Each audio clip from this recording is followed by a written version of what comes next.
ambao utakuwa unafanywa tarehe 21 mwezi huu. Kwako studio.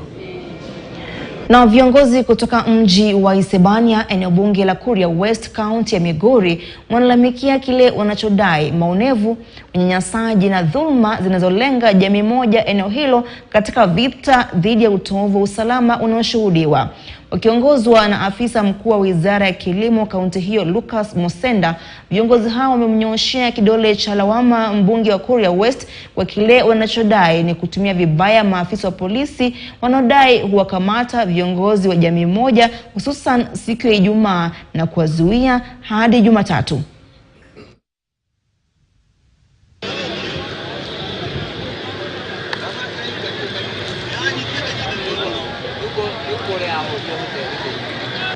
Wiki jana kuna viongozi wawili ambao waliweza kukamatwa na kitengo cha DCI wakapelekwa cell na hatujaona mashtaka yamefunguliwa dhidi yao.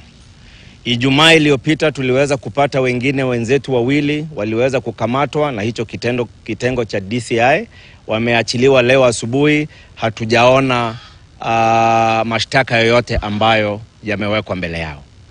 Sisi viongozi ambao tuko hapa tumesikia fununu ya kwamba kuna list ya watu miongoni mwao tuko hapa ambao tunatafutwa na kitengo cha DCI.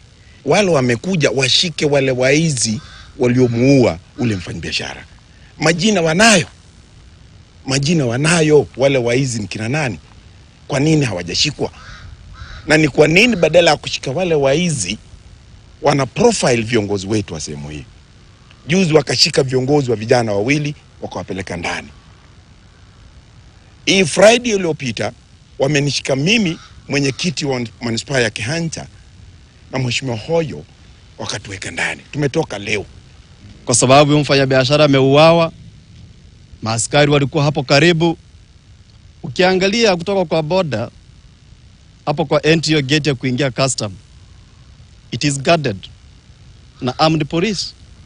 Na kutoka hapo mpaka kwa tukio ni less than 100 meters. So mtu hawezi uawa kwa marisasi, sio silencer, marisasi, na polisi wako hapo armed, hawafanyi lolote. Wananchi wakiongea wanasema ni uchochezi. Na naomba kutuma ujumbe huu kwa mheshimiwa Kindiki, waziri wetu, nikisema kwamba Kindiki, sisi sio wa kufurushwa kama tukimbie mji wetu. Sisi tuko tayari kwa chochote kile, lakini tunachotaka ni amani. Mbono mheshimiwa Kindiki ulitamka kwamba viongozi tukamatwe? Kwa nini tukamatwe na sisi tunataka amani? Hiyo mbaguzi tunaanza kuona, tunataka serikali umulike. Sana mimi nataka niambie watu wa DCI, watu wa CID, waachane kupata instruction kutoka kwa mbunge wa Kuria West. Yeye ndio anaambia shika huyu, na inaonekana ni Wakira tu anashikwa, ni watu wa Kuria West peke yake sub county wanashikwa, na hii hatutakubali. Na kule Kilifi, wazee wa kaya eneo la Pwani wameelezea